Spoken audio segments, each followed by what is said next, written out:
திருப்பரங்குன்றம் மலை மீது உள்ள தீபத்தூணில் தீபம் ஏற்றக்கோரி உண்ணாவிரதம் இருக்க அனுமதித்து மதுரை உயர் நீதிமன்ற கிளை நேற்று அனுமதி அளித்த நிலையில் இன்று ஊர்மக்கள் சார்பாக உண்ணாவிரத போராட்டம் தொடங்கி நடைபெற்று வருகின்றது.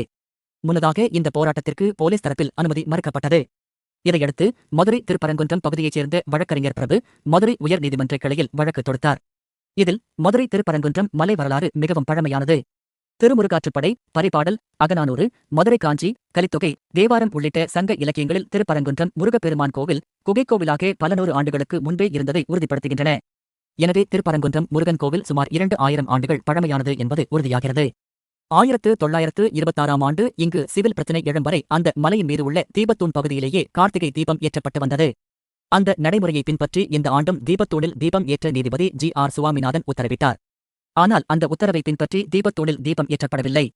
எனவே திருப்பரங்குன்றம் மலை உச்சியில் உள்ள தீபத்தூணிலும் கார்த்திகை தீபத்தை ஏற்ற வலியுறுத்தி அமைதியான முறையில் உண்ணாவிரத போராட்டத்தை நடத்த முடிவு செய்து இதற்காக அனுமதி கேட்டோம்.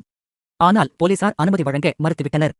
இது ஏற்கத்தக்கதல்ல. எனவே வருகிற 13ஆம் தேதி இன்று காலை 9 மணி முதல் மாலை 5 மணி வரை திருப்பரங்குன்றம் மயில் மண்டபம் அருகே அமைதியான முறையில் உண்ணாவிரத போராட்டத்தை நடத்த அனுமதி வழங்கி உத்தரவிட வேண்டும் என்று மனுவில் கூறியிருந்தார்.